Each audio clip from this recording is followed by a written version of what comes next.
Good morning. Good morning. What is today? Wednesday? Okay. I just had a caramel. Bad idea. Gonna need a drink.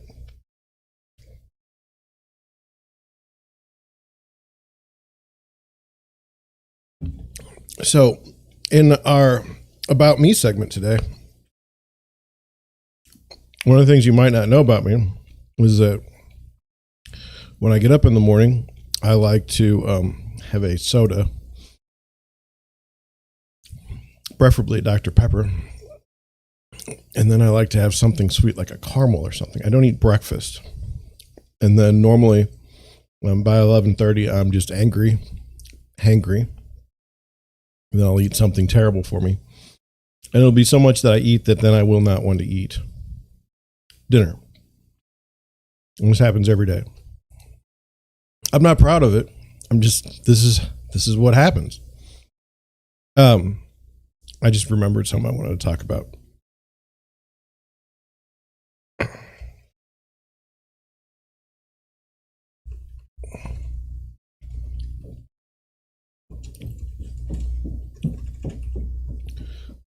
So, I don't know. What are you doing today? You have lots of plans? You're going to do what? It's raining today in St. Louis, and therefore I'm going to show houses tonight. And showing houses in the rain is actually a pretty good deal, because what you'll get on a disclosure is basement leaks, but only a little bit in the rain. And you're like, okay. That seems reasonable, especially if the basement's not finished. And then if you go over there on days like today and the water is just like up to your ankles, you know they're liars, number one. And then you also know not to buy the house because you have a serious water problem and it's going to cost a lot of money to fix it. And in this market, no one's going to price their house to where you can fix the problem, because people are just buying houses left and right. I went back and for my podcast, which I didn't get done yesterday, I went back and I'm pretty far behind on my articles for the podcast. And I was just going through things from probably September about how the market was finally cooling off and now it was time to buy. And it's actually, this weekend was terrible. It was brutal. The market was brutal in St. Louis. I mean, it was just vicious. And as you know, I took Monday afternoon off. I was like, this is nuts. And even now, like, I'm going to go show houses tonight. And I like showing houses that are available during the week, because if a house comes to market on the weekend, people are just going to just throw their money at it like crazy. And I don't need that. And so that's what I'm doing tonight. I'm also going to try and get the live stream started for the new venture, Our Nature of Employment, where we will talk about employment issues. Not the employment issues like, should somebody strike or I don't care about that stuff. My basic premise is that working in 2022 is the nature of employment is odd. Tell me I'm wrong. I mean, you could not go to work and get absolutely wonderful benefits from the government. You could go to work and be, murdered on the job, basically killed. And you could do a job that is absolutely worthless for your entire life. Like, it's nothing. It makes no impact in the lives of others. You literally sit at a corporation, or not even at a corporation anymore, in your cubicle, in your desk at home, and you do something that is absolutely not helpful for the rest of the world. Maybe even counterproductive to the benefits of the world. And I don't know if it's always been this way, but to me, it seems like historically there was a point in time when people actually like did something, like they produced steel. Now you say, well, that people didn't produce steel, like just the barons did. Well, yeah, they were getting a subsidy. Like no question that Carnegie was getting a sweet subsidy from the government. And no question that he wasn't doing much. He was just hanging out, in what was it, Scotland? I don't want to be offensive to anybody, but then, he had somebody run the place who got shot during a union strike. But the people that were actually there working terrible, terrible jobs, the people of West Virginia who work in the coal mines, I don't know if they still do. I haven't heard much about them. There's this one derogatory saying that you can say, that isn't derogatory in any way, but, you're not allowed to say it on Twitter because you'll get banned immediately. But it's about how you work with computers and how you would program those. And, that was always funny to me. But I just,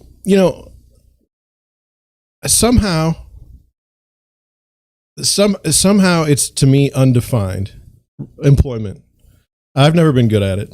You could never get me in an office place. I just couldn't do it. I can't stand the hierarchy. I can't stand any of the bullshit. And so I can't do it. I'm not physically able. And you say, well, how are you qualified to speak about employment if you can't go do it? Well, that's a very interesting question and very fair. I have a business. I do work. I do work for a living. It's just, I just never could feed into the machine.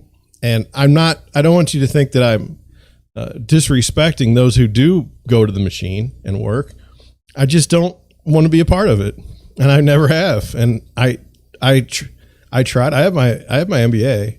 It's not like I have a master's degree in real estate and construction management. I have been to school and I could go work somewhere if I really, really wanted to. But somehow there's something in me that says I have to work and do something like tangible that helps. Like, I believe I'm helping people when I go and show them houses to buy. I believe I'm helping people when I help them sell their home. I believe that. I believe that. The money comes second. You say, well, that's stupid. Well, that's okay. I'm okay with that. Maybe it is. So we're going to just investigate all these, the nature of employment. Why do people go to work? Why? So that they can feed their families?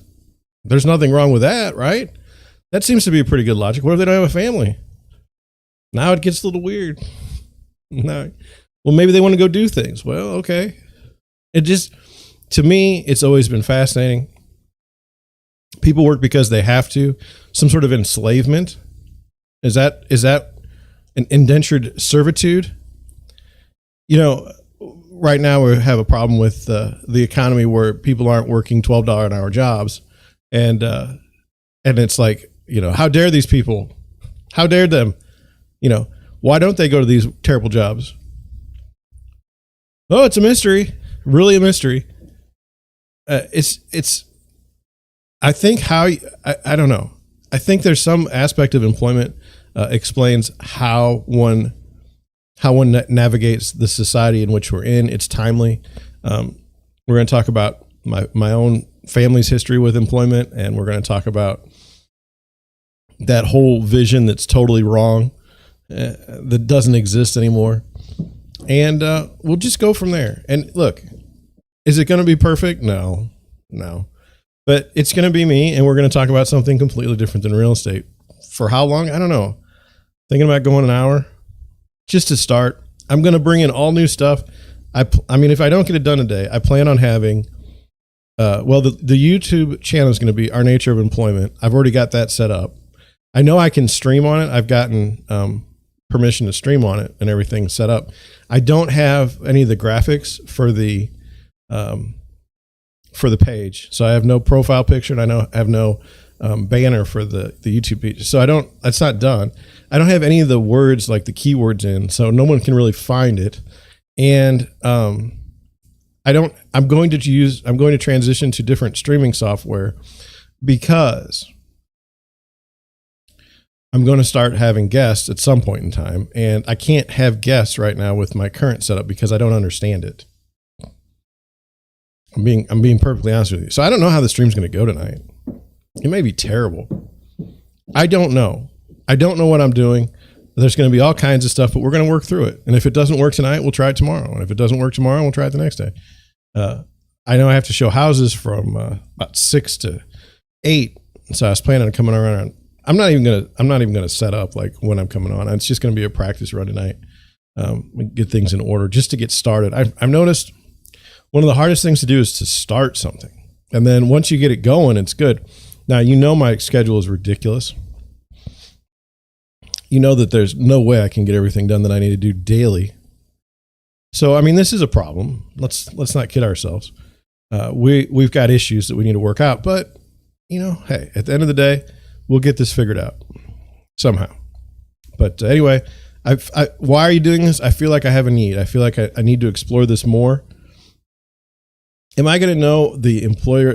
Do I know employee law in all the states and no, but are people following the law anyway? No. I mean, so it's very random. It's very random. So I don't feel like I'm going to be off on that. And then, it should be fun. If it's not fun, if it doesn't work out, if all the things fail, then we won't continue to do it. That's all there is to it. It won't be every day. It won't be every day. It'll be the days when I'm not beat down. And for me at 9 o'clock or 8 o'clock, whenever I want to start it, I'll probably be beat down. Not going to lie. I get tired. I work all day and I get tired. This is an effort to, kind of fill a need that I feel like I have, and it could go poorly. It could go just as badly as the live streams on the real estate, which look how bad they are. I mean, really, let me see what stream this is. This is the 31st consecutive live stream. 31st consecutive. I've had no viewers. I've been told that YouTube will find viewers for me. YouTube doesn't find squat on a live stream. Nothing. I mean, I'm basically out here flying blind every day, and I'm doing it. Man, it's fine. Did I think I would do better? Probably, but I don't care. We're doing it. So, the rain. So that's that. So tonight, 8 o'clock, 9 o'clock, look around our nature of employment. I don't even know if it's going to come up on Google. I don't, let's be honest, or at least to me, look, I'm getting ripped off on Google hard on YouTube. Sorry, I didn't mean to use it. I'll put out a podcast episode and I will get maybe 100 impressions. Okay, 100. And you want to talk about, oh, well, YouTube will fix the algorithm and it'll show people. No, they don't. It doesn't. None of that happens. Okay, and you say, well, YouTube is against you. No, it's not. It's just there's what people say and what are two different things. Okay. And the same thing with the live stream. I mean, I'm not even getting 100. And for a while there, I would get more on the live stream than I would the podcast, but I've done like 190 podcasts on YouTube and I got nothing to show for it. I still got nothing to show for it. But anyway, yeah, I'm going to change up the live stream. If it goes well, I'm going to boot Streamlabs. I don't want to. I like Streamlabs. Okay. But I don't have the ability to talk to anybody. And if I could ever get a guest that actually had a following, I could probably turn my channel around instantly. So, I mean, I don't want you, I mean, and I don't want to be like an echo chamber. I want to hear about other things. I'm looking for somebody on LawTube to come on the show and help me out. I don't know how I'll do as an interviewer. I'm going to practice that too. It's just one of these things where it's time. It's time. And if it doesn't work out, you say, well, John, what if it doesn't work out? It doesn't work out. It doesn't work out. Am I going to feel sad? Yes, because I put time into it. But whatever. I've dealt with disappointment a few times in my life. I think I'll be able to handle it. So, oh, nice. Let me see. I just got a pre-approval. Do-do-do. Do-do-do. Ah.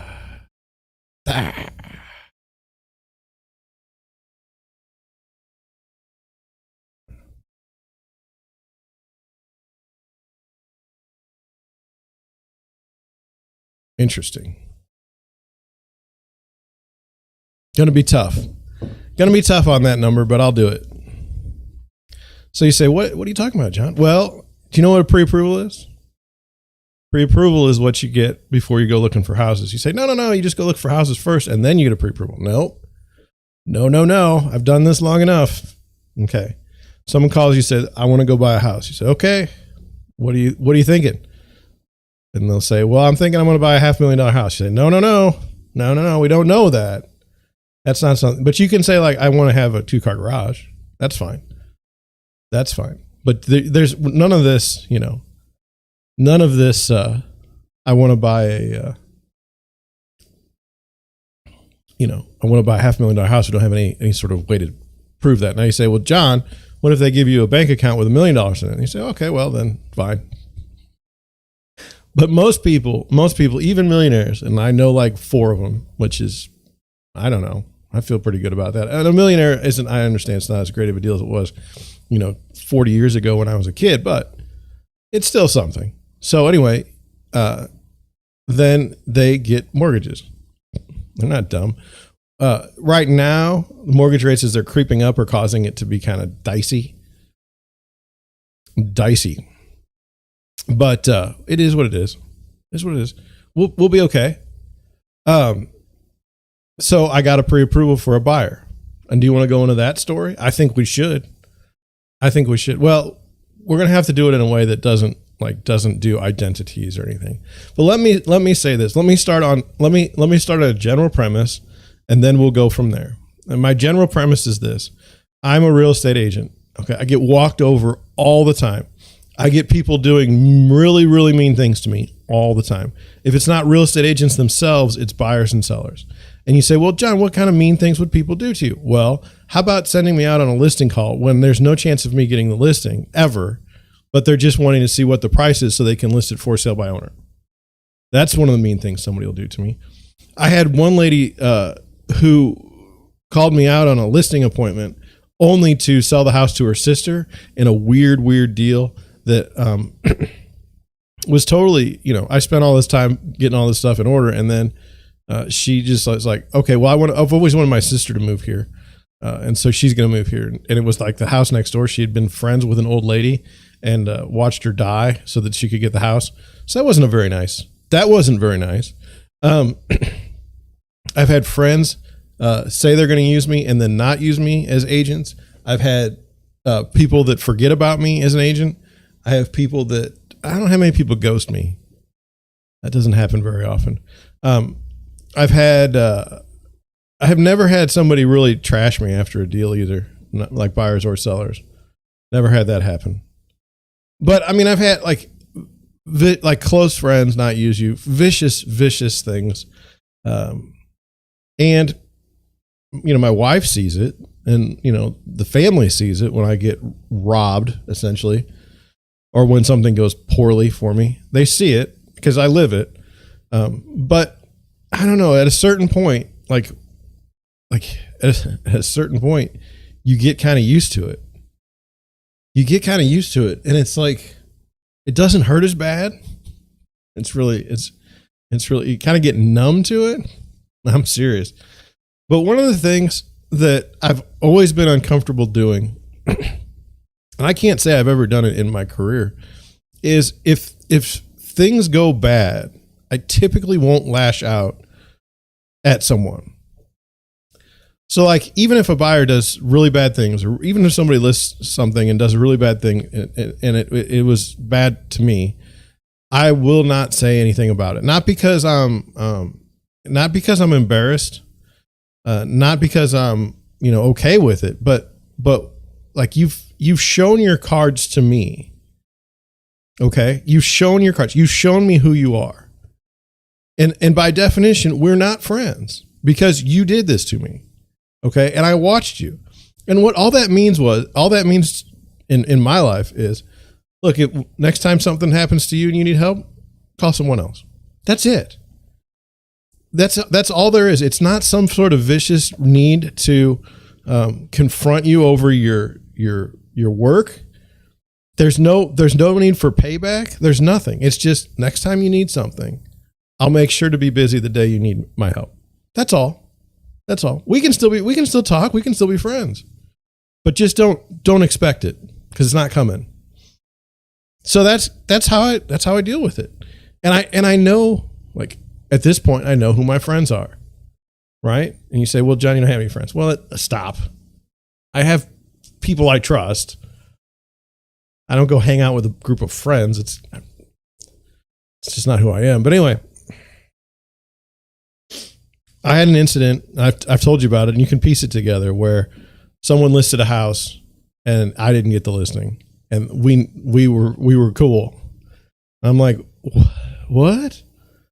And they didn't tell me I didn't get the listing. I found out on the MLS, which makes it really bad. Okay. It hurts really bad.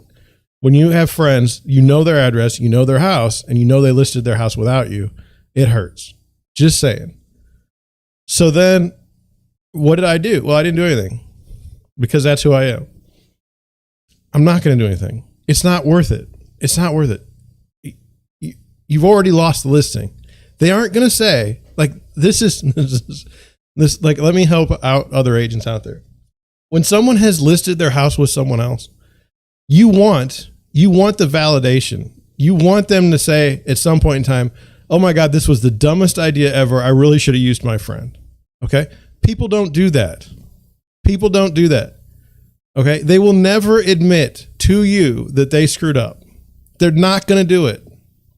You say, well, it's because they're wimps. No, it's not because they're wimps. It's because they believe that they are in control of their destiny and that their choices are better at all times than anyone else's. And that's okay. It's true. It's totally fine. But as an agent, to look for the validation of someone, of someone coming back to you and saying, you know what, this is the worst thing. It's just like when you're in college or you're dating or something, when you're a youngster and you're like, you really want that one, in my case, if you really want this one girl to go, you want to go out with this one girl. Okay. And she says, no. You really want her to say yes, right? You really want that, but it's not happening. It's not ever happening. Okay. And that's the same thing with these houses. Somebody lists a house for sale with another agent. They're not coming back to you. They definitely chose someone else. And if it doesn't work out and it's an absolute train wreck, they're not coming to you to tell you. They're not going to give you that validation. Okay. So how you want the world to work and how it actually works are two different things. And in this case, I didn't get the listing. I wasn't even called. Okay. Now, did it hurt? Oh my God. It hurt. But there was no repairing what happened. Okay. What am I going to do? There's nothing. That's the part that hurts the worst, right? Now, some of you would say, well, you should go and you should confront them. You should confront those evil listers. Really give them a piece of your mind. Really? What good is that? What good is that? Like, it makes you feel better? No, because now I'm wasting my precious time on a failure, a known failure. It's not going to get any better by me talking to somebody. It's just not. And so this is what I deal with all the time. And, it hurts. It hurts really bad. But that's the way I've decided to go with it. Okay. There's got to be, oh man, I don't know how many agents in St. Louis right now. And they're all jumping in the game and they're all, everybody's going to sell the house for the most money and all this crap. And it's like, so basically if you go to a bar and you turn 180 degrees, you'll run into a real estate agent at this point. It's that bad. And you say, well, John, if that's the case, shouldn't prices be lower? Shouldn't commissions be lower? Because there's all these real estate agents. Isn't that what they're telling us? That with competition, everything gets lowered in price? Well, you're wrong. It doesn't happen. Do you know why? Because there's fewer listings to go around. And real estate is expensive. It is expensive to run a real estate brokerage. Very expensive. It's expensive to be an agent and not produce.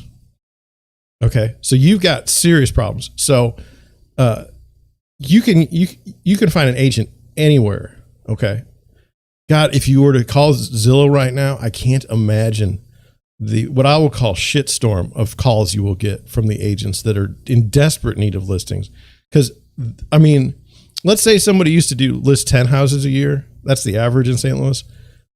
I haven't listed anything this year. And the way things are going, I'm not getting to 10. I have a lot of buyers, but I am not getting to 10 listings. Okay.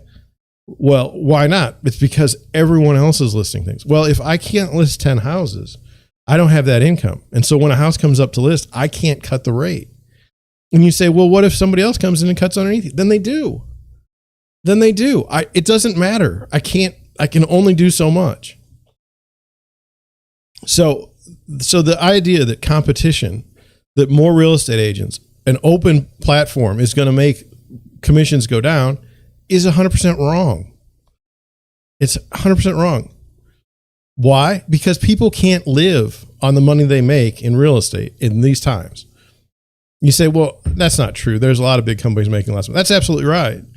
But that is not the entire market. Believe me, these kids that are 18 and 19 years old coming into the real estate game, and they've been on TikTok their whole life, and everyone talks about how they're going to buy these rental houses and they're going to make all this money. And it's just like, you watch it and you just laugh because that isn't the way it works. It's not even close, but you want that. You want that. You want to believe that it's going to be this wonderful thing. And all I have to do is go buy these houses cheap and sell them for a lot of money. Or all I got to do is buy these rentals in the shittiest part of town. And I got to find renters to put in there. And as soon as I do that, I'm going to make all these millions of dollars. I'm going to be balling. I'm going to have my Ferrari. Okay. And I'm just the greatest real estate investor ever at 18 because I saw it on TikTok. And the thing is you search for it. You want that, right? You want people to tell you that. Okay. That's what you're looking for. You're not looking for how to fail as an agent on TikTok. You're not looking at how can I screw up a real estate investment so bad there's no way I'll ever make any money out of it, and I'll be paying for this mistake for the next 25 years of my life while I'm working at McDonald's. No, you don't search. Hashtag fail isn't coming up for that particular situation. I don't know. Anyway, getting back to my thing. I don't rip on people that haven't used me. I just pay attention and I remember in the background. That's how I do it. Well, guess what? I was provoked for many, many weeks about a situation, and you know about it because I told you about it, but I'll let you put two and two together. There was a peace, a moment of peace, a moment of vindication yesterday, a wind beneath my wings moment. I got a phone call about somebody that wanted to buy a house. They're like, hey, things were messed up. I think you understand that. And I did. Come and help me buy a house. I will help you. Definitely. And I get it. That's the other thing. Like, life is not black and white for me. Okay. There are the right things and the wrong things. Okay. You can choose to do something and the decision could be completely right, but it fails. Okay. You can make the right decision and the wrong thing can still happen. You can be put in a situation where there's no good decision to be made. Every decision is going to be terrible. You have to make one. You have to pick one.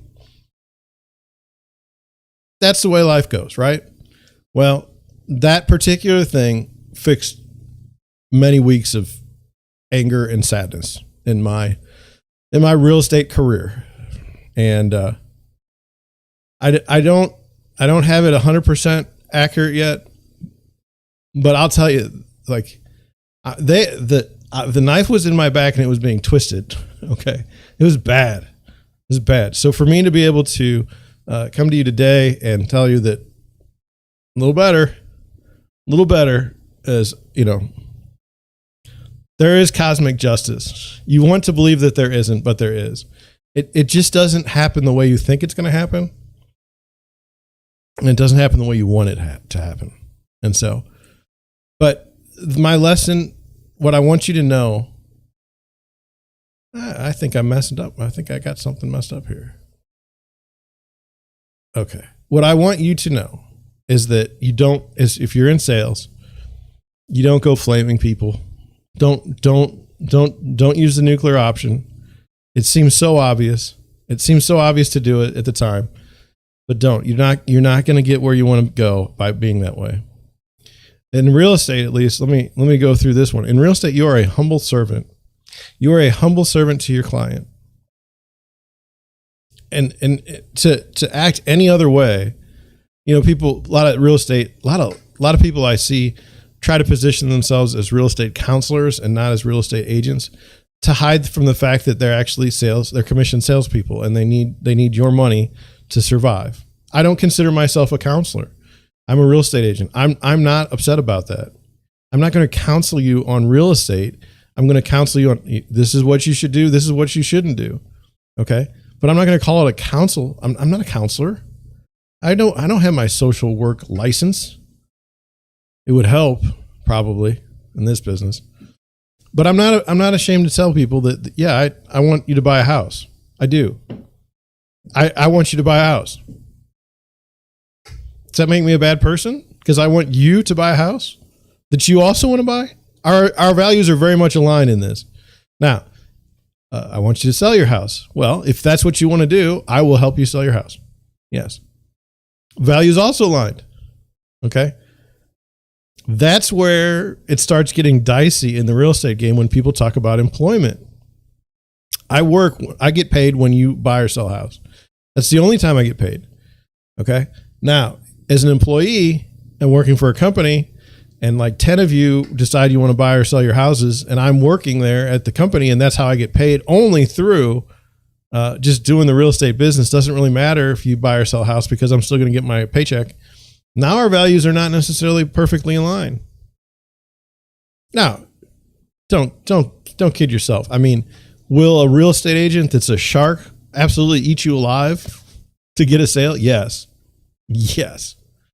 Do I know who the sharks are in the business? I know a few. If I ever lost a listing to one of those people, I'd just laugh because I know what's coming. So, anyway, let's move on. So, validation today for me. I got the validation that you never get. I wanted to talk about two other things. If we don't get to everything, fine. Maybe I'm being sloppy. Maybe I just have more things to say. Yesterday, I cut it down at less than an hour. So, I want to go over something that happened. As you know, I wanted to put in an offer on a house, and I was $80,000. The house was going for $80,000 over asking price. And for the number that the house, that they were already asking $20,000 over what anything else had sold for in the neighborhood. And I was uncomfortable when I got that news back. Very unusual for the agent to tell you what the number is. They were very, very good in that sense to me, because I didn't waste my time. I didn't waste my time by sending over the offer that wasn't going to be accepted anyway, because I was only like 50,000 over. But my buyer was crushed. I was crushed, and I didn't believe what I saw. And the reason why is I watch things that sell. Okay. I mean, even on a weekend when I'm not actively participating in something, I have you saw my notebook of houses that I've shown that end up selling. And I told my buyer the day that we didn't write the offer, or the day that we decided not to submit our offer, we had written it. I said, look, I don't think this is accurate. Like, this is an anomaly in the marketplace. And so last night I pulled up the statistics. They were 18% over asking price. Okay. At the end of the day. And there had not been one property sold in the past 60 days of this type in this area. And I'll just say it in Ballwin for anything more than 12%. And that was only one property. And the other properties were below that. Some of them were coming in at asking. So I think that we just got stuck in the perfect storm. The perfect storm. And so I explained that to my buyer. I was like, look, I think we had a strong offer. I think we ran in the wrong house. And even in the horrible markets, even in the worst markets ever, when there's a house that checks all the boxes, you'll get multiple offers. You wouldn't get them as crazy as this, but I mean, even like 5 years ago, if there was a house that, everybody jumped on, it was going to be more expensive than asking. Okay. I get it. I don't have any problem with that, but it was never we're talking maybe 10,000 over asking. That was considered crazy. So, my validation there is, look, I've seen this. This is the way it is. And, I think we just keep going and looking at houses. I don't think anything it was an anomaly. I think next week, if we see a house we really want, throw the money down. I think we'll be fine.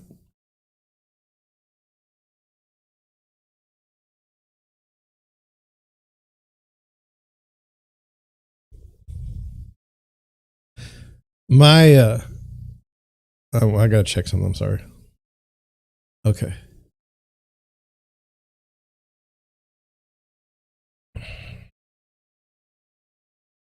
All right. So, yeah, that was that. What do we got next? Okay. This is another thing I wanted to talk about. I have a stupid amount of buyers right now, which is not a good position to be in. But it's better than no buyers. And it's better than no buyers and no sellers. Okay? Let's just be honest. It's still better than nothing. Had a buyer text me the other day, said, hey, we really want to look at this house. House doesn't come on the market until like next week. I don't know. I put it on the calendar. Let me look because it matters to the story.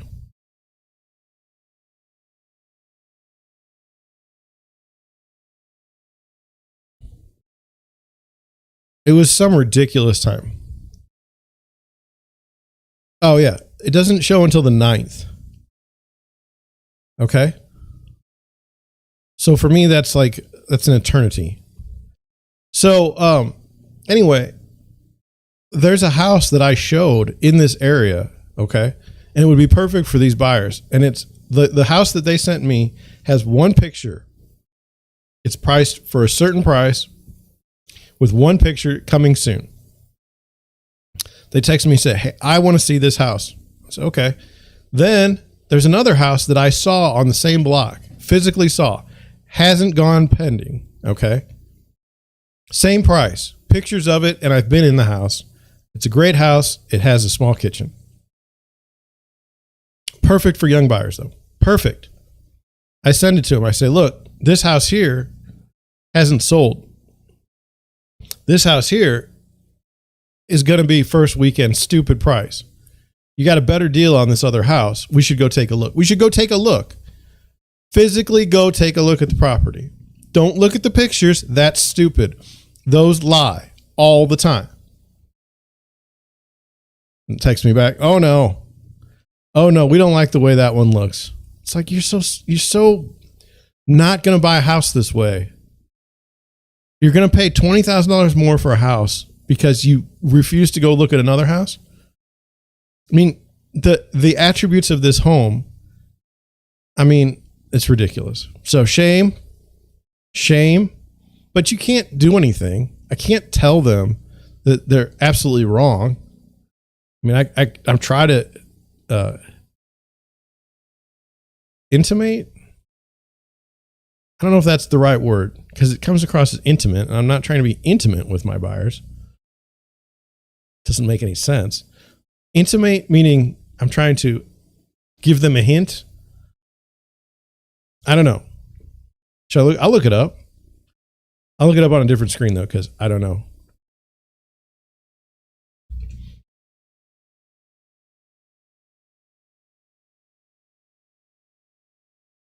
Oh my. Yeah. So intimate. Let's just go through this because why not, right? So the definition of intimate, which is what I was worried about, was marked by a warm friendship developing through long association, suggesting informal warmth or privacy, engaged in, involved, or marked by sex or sexual relations, okay, of a very personal, private nature, marked by very close association, contact, or familiarity. Okay, so that wasn't any of the things I was saying, but I said intimate. I meant it, all right? So the next one is as a noun. It's a very close friend or confidant, an intimate friend. No, that's not what I wanted. That's not what I wanted. Intimate is the verb to communicate delicately and indirectly. That's what I'm doing. It's like a hint. I'm giving you a hint. That was your English lesson for today. If you wanted to come along with me, there's the value I provide. There's the value right there. That's worth at least $10 a month, right there. I need 1,000 people at $10 a month. If we could just do that, I'm not going to retire. I'll still be here. It just, my life will be a little bit better. Like actually a lot better. You should do that. You should give me $10 a month. 10. Yeah, I know. Locals is 5, but I want 10. I just feel like I'm worth it. You say, well, you're not worth that. All right, fine. Fine. It was hurtful, but I accept it. Whatever. I think, though, if I did have 1,000 at 10, let me do the math on that real quick. And you say, you're using a calculator? Yes. You know why? Because it's stupid. So give me 1,000 subscribers at $10 a month, and I'm good. I'm good. I won't be a millionaire, but I'll be okay. I would hire people, by the way. If you ever wanted to know, like, John, what are you going to do? What are you going to do if this takes off? I'll hire people. And then we'll talk about it on the nature of employment. Because it's not like I have the answers to employment. I don't have it all figured out. Anyway, what are we going to do next? It's 9:42, Wednesday morning, the 30th of March. And I mean, gosh, we really should get to our Google search trends article. And I'm going to relate this to something I'm dealing with. Let's transition over. Okay, here we go. This is from The Sun, so quite the reliable publication. Don't click, dangerous text that you should never click sweeps America, and it's got a very strange secret. And it's written by Jonah Jaupe. So, I mean, how can you not trust Jonah Jaupe? And how could you not trust that headline? You say, don't click, I'm clicking it immediately. It says a new text message scam has been targeting millions of Verizon users. Here's what you need to look out for. Guess what? I just happen to be a Verizon user, and that's not good. I have Verizon and T-Mobile, 2 different phones, 2 different carriers. If your phone carrier is Verizon, then you may fall victim to a new SMS phishing or smishing scam that aims to steal your personal information. Oh no, that's not good. It says customers of Visible, Verizon's mobile virtual network operator, have also reported receiving scam-like messages. I don't know. I don't understand that definition. Like a scam, but not? Says the fraudulent text initially purports itself as a user's bill carrier and then offers them a gift that can be accessed through a link. Specifically, the SMS states, free message, your bill is paid for in March. Thanks. Here's a little gift for you. It says some users found that the attached links lead to Russian websites. Oh my God. And in some cases, the state-owned media outlet Channel One Russia, according to The Verge. Now, my Verizon phone, every time they're like, you owe us this money. And it's like, well, thank you. My bill's not due yet. And they're like, we don't care. We're just going to send it to you now. I was like, well, I don't want it. And then like a couple days later, like your bill's due. Like they just harass the shit out of me. And I hate to use that curse word there. I'm sorry, but that's what it's basically harassment. Anyway, so if they were to ever say like, here's a gift for me, I'd be like all excited. Like, oh, you got me a gift finally for annoying me all the time. In fact, I'm probably leaving Verizon because of the text messages. But anyway, and the cost. And I need a new phone. Given that the White House has recently warned about Russia conducting cyber attacks against the U.S., many think this to be especially spooky. Now, I don't think it's spooky. When I think of spooky, I think about ghosts. Ghosts are spooky. Haunted houses, those are spooky. But a text, not that spooky to me. It's just a text. What's more, a number of people have reported that the text is coming from it's coming from inside our house. Anyway, it says, while the text is not actually being generated by someone's personal device, a tactic known as spoofing makes it seem that way. Now, let me tell you about spoofing in my career as a real estate agent. Number one, I had a friend that was in the Senate of the United States. And when they would call, it would say United States Senate. And I was like, ooh, that's weird. Like, I don't know anybody in the Senate, but then I did. And it was like, I don't know about this. Like if I were to see FBI on my phone or Senate, I wouldn't take the call from the president. I'm just telling you that right now. He wouldn't even know he called me. Anyway, the point is, it's weird when you see that. But I have like 10 phone numbers for the business, and I'll get these people that call me and they'll say, you just called me. What do you want? And I'll be like, I didn't call you. I don't know who you are. And they'll say, yes, you did. And it's like, I'm not going to get like, I really want to argue with somebody that called the wrong number when someone used my own phone numbers to spoof for these people to think that I called them. So I know about spoofing. Anyway, and plus back in the day, in the mid 90s, when I was in college, we used to be able to break into phones and put these things on the phones. Like I could put the White House. I don't know if you ever saw the Fushnikins. That was a rap band, hip hop. You could put Fushnikins on the phone. Like when somebody looked at it, you could screw with the caller ID. It was wonderful. I don't know if you can still do it because that was like 20 years ago. Okay. Anyway, it says spoofing is a scam which threat actors camouflage themselves as a known trusted source to try and obtain financial details or sensitive information. No, it's not. Sometimes you're just trying to be a jerk and it works. It's funny. It's funny. Verizon has yet to officially comment on the smishing scam that's sweeping their customers' devices. However, it seems that they have been replying to users on a case-by-case basis, according to reports on Twitter. It says, what do you do if you receive the text message? Well, obviously you should click on it and get your free gift, right? No, that's not what you should do. It says if you receive an SMS message of this nature, it doesn't mean that your phone number has been compromised. So don't panic. No, don't panic. It says you can respond with a few options. Okay, what are they? Delete the text. Okay. Forward it to spam, which I didn't even know you could, or file a complaint with the FCC. Yes, I think that's what I'll do. I think when some rando texts me that I'm going to get a gift after paying my bill, I think I'm going to go and I'm going to file a complaint with the FCC because I've got nothing else better to do with my time than to, go, first of all, find the FCC website, then type in all the information. I mean, seriously.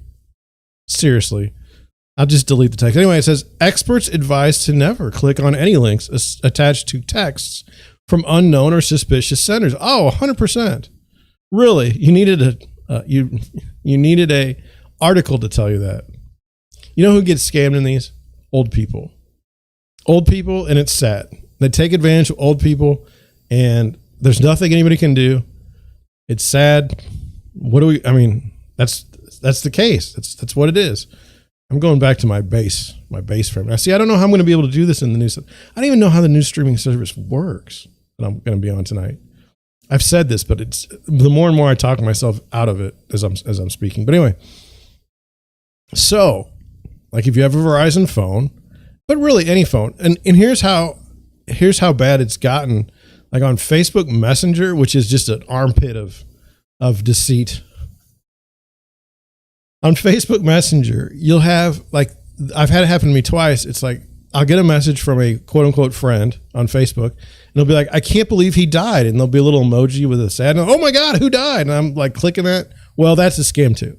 You say, well, how do you know? Well, first of all, like people don't typically, like from my group, like if I've never gotten a Facebook message from you and the first one is, I can't believe he died, emoji sad face. I'm not clicking it. I don't care. Somebody could have died, but I don't care. I don't care. It's not my family because I know they're around, right? So some rando died. Some people were sending me like texts about the drummer from Foo Fighters died, and they were sad about that.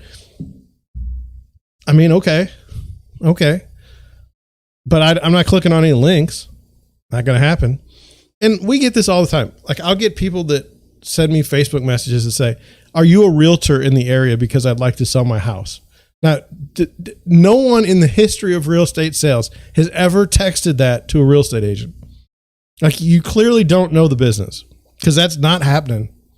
Normally someone calls you. There's two different ways they call you. One, it's the questioning.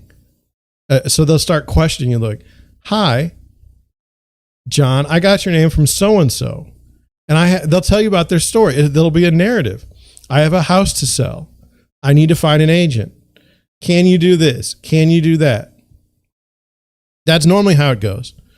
Okay. Or it'll go like, it'll be very, very simple. Like, hey, I need to sell my house. Can you come over? Like, there's nothing else. There's not this, hey, are you a realtor in the area? And you know, that's just not how it works. They know who you are when they call. All right. I tried to help. So, finally, Twitter isn't working on my work phone. So if you don't see me tweeting today, it's because I can't do it. Works on my personal phone. I've gotten rid of Twitter twice on my phone. I've deleted the app twice. It just ain't working. And this morning it just wasn't working either. So I'm sorry. Deal with it. You know, that's what happened. Now, we have a choice. We can go look at houses in New York City, or we can do real estate articles. Either way, I'm going to have to change the title of my live stream. That's for sure. Because it's no longer what I thought it was going to be. I'm sorry.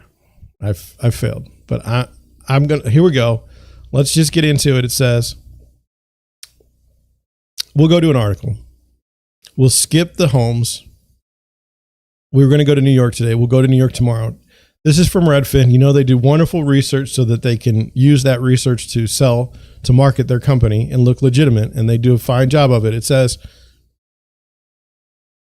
2 years later, how the pandemic has rocked the U.S. housing market. Now, I'm afraid to even talk about this article because I think the word pandemic on YouTube, it gets you downvoted. I think the word COVID gets you put down. So, I mean, I'm not doing any good. I'm not really helping myself by saying those words. Okay. In any context. Okay. But it's not that I'm not even trying to be a rebel. This is a story from Redfin. Okay.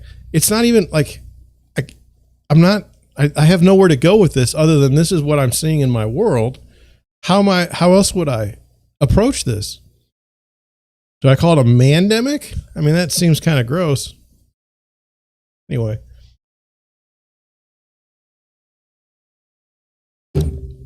Today's house hunters have half as many homes to choose from after surging demand driven by remote work and low mortgage rates intensified the housing shortage. Homes are 34% more expensive, with the median sale price at $369,000. Buyers are twice as likely to pay above list price as they grapple with fierce competition. It's like a wrestling match. They're grappling. More than 2/3 of homes offers face bidding wars. I would say more than that. Houses are selling twice as fast, with the typical home sitting on the market for 25 days.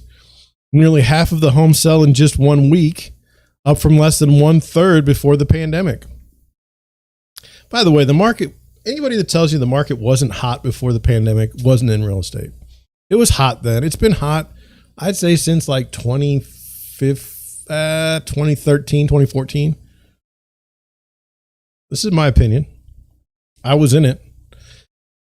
This week marks the 2-year anniversary of the pandemic, which the World Health Organization officially declared a pandemic on March 11th, 2020.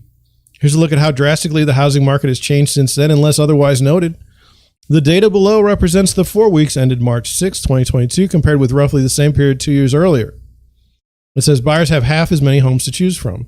The numbers on the market is down 49% from 2 years ago. to a record low of roughly 456,000. The records in this report date back to 2017, unless otherwise noted. Now, look, I had a new buyer call me yesterday. They said, hey, let's go look at some houses. I said, of course. I said, I'll send you over some listings. There were like 6 listings on the market for what she's looking for this week. Before the pandemic, there would have been 30. There is a lack of houses. There is. Currently listed for sale. No question. It says remote work and record low mortgage rates prompted scores of Americans to move during the pandemic, intensifying a housing shortage that began in the wake of the 2008 financial crisis. With so few homes available to purchase, house hunters have waged fierce bidding wars, causing prices to surge. Okay. I don't know. I think that the cheap money made people throw it around like drunken sailors, but that's just me. Homes are 34% more expensive. Median home sales price is $369,000, the highest on record, and up from 33.6% from $276,225 2 years ago. That's a significantly larger jump than the prior 2-year period, during which home prices grew about 10%, but they were growing at 10%. And we figure an average of 6% in the real estate world. I don't know why. It's just, that's what we do. It says the share of homes selling for above list prices doubled. There's 2 reasons for that. First, they'll say home buyers are now twice as likely to pay above the asking price as they strive to beat out the competition, which is one reason home prices have climbed so high. Nationwide, 46.3% of homes sell for more than the asking price, up from 21.8% 2 years ago. Some bidders are paying significant premiums to win. Nearly 6,000 homes have sold for $100,000 or more over asking price so far this year, up from 2,241 during the same period last year, a recent Redfin analysis found. Yes, and we read that, and it's true. I have no doubt. Now, the other reason why homes are selling for above list price is if I'm a seller and I interview a real estate agent to list my house, I say, how often do you get asking price?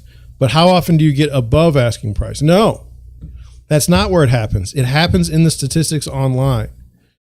It's no longer okay just to sell your house. Like, I think my average is probably 96, 97% of asking price on the homes I've sold. Now, but the problem with me is I'll take houses that are terrible. I will list anything. And when you list anything, you're often listing a product that people don't always want.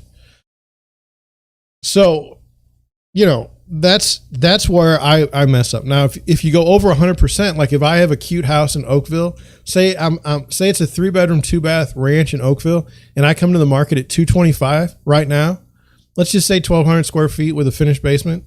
Okay, that house, no matter what price I put on it, is basically going to sell for over asking. If I put a number like 235, it's going to go for like 255. Okay, like, and that's any house. I mean, they're like, you know, there's a weird obsession with certain places in St. Louis and certain people in St. Louis, and it's bizarre. But anyway, my point is, you're going to get that house that everyone wants. You're going to get a high price for it. So it's going to average out. If you're an agent that only knows pretty people that sell pretty houses, you're always going to be over asking price. And that's part of this shares over the list prices. We've created a new metric that says a real estate agent isn't any good unless they're always selling over asking. It's a faulty statistic, because what I can also do is take a house that's crap and I can price it $50,000 lower than what the asking price should be, and I'll probably get it. I'll get my statistic, but I will not have done the service that I should have done for the buyer or for the sellers in the first place. It says one of my clients was recently outbid on a home after offering $80,000 over the $650,000 asking price. The house got 45 offers, 10 of which were $800,000 or more, and ultimately sold for $870,000, said Dallas real estate agent Barbara Tidwell Vincent. Now, that's fine. That's on $650,000. I'm okay with that. Try to do $80,000 over on a $250,000 house and get back to me, because that's what happened to me this weekend.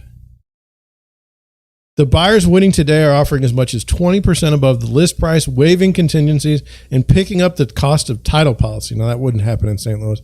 Unfortunately, not all buyers can afford to pull out all the stops, so some folks have been priced out of the housing market. Well, they've been priced out of the houses that they want. and they're going to be put in houses they don't want. And that means that in 10 years, we're going to be able to sell them houses that they do want. Because that's how this works. It's a game.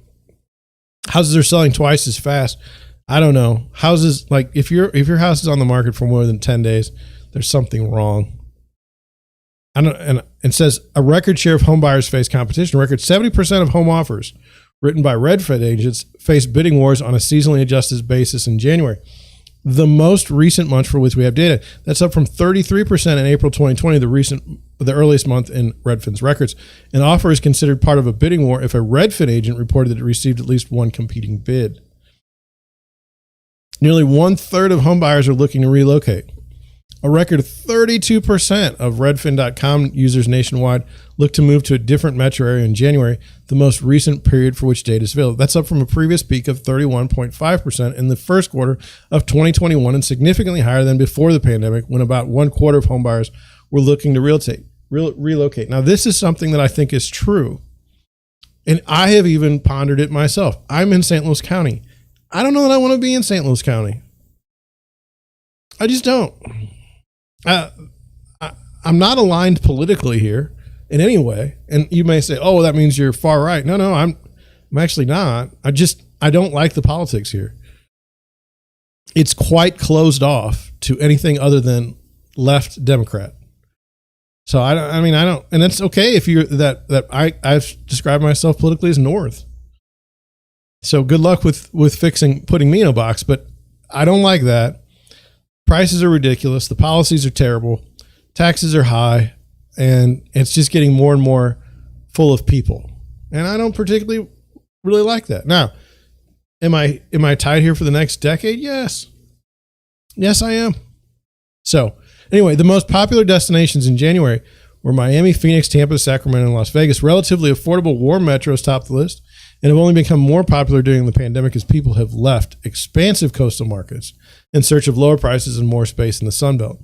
San Francisco, Los Angeles, New York, Seattle, Washington, D.C. were the top metros home buyers were looking to leave in January. I don't believe that the Washington, D.C. market matters at all, because the people that live there are politicians and lobbyists and foreign people, foreign governments, and I just don't care. They're not reflective of America at this point. The people in the Senate, the people in the Congress, the people running the show are not representative of America at this point. They're their own monsters. So I think they should. And plus, Washington, D.C. is like, 5 square miles or something. It shouldn't count in the statistics. It says mortgage rates have returned to pre-pandemic levels after plummeting to a record low. Well, this is old data, because right now it's 4.9% on a 30-year fixed, and this says 3.76. That's how fast the mortgage rates changed. It says the second home market is booming. Home buyer demand for second homes was up 87% from pre-pandemic levels in January, the most recent period for which data is available. That's the highest level in a year, and just shy of the record 90% gain in September 2020. It's worth noting that the preliminary February data suggests second home demand slowed as mortgage rates jumped. I don't know what to think of the second homes. I really don't. Anyway, Milwaukee is gaining residents, but many homeowners aren't selling because they're worried they won't be able to find anything to buy. When they eventually do find a new home, a lot of them are still holding on to their previous one because they found they can cash in on the surging rental market. So that's a solution. I don't know. I think this was an accurate article. It's very interesting that they used the pandemic as the reason why things changed. I mean, like mortgage rates going up, they were going to at some point. Unless they come in and cut them again, if things go south, we got real problems. This is going to be fascinating to watch. Anyway, I'm gonna head out. I gotta do a bunch of stuff today. I don't know if I'm gonna get it done. I'm not worried. Fingers crossed. It's gonna be fine. I'll be back tomorrow at 9. We've got lots to talk about. We're gonna look at luxury homes in New York. We're going to talk about some articles, talk about some showings. I'm going on some showings tonight. I mean, there'll be plenty to talk about. I was happy to bring this to you today. I'm not going to tell you to leave a like. I don't really care about likes. If you watch this and you ever want to watch me again, hit the subscribe button, because I have like 5 subscribers and it really kind of sucks. Maybe it's 6. But if I could get like, 1,000 subscribers that's free, I would just be happy, because that would give me something to be, enthused about as we go through the world. I don't know. It sounded good before I said it in my head. Anyway, thank you for watching. I will see you tomorrow, same time, same place.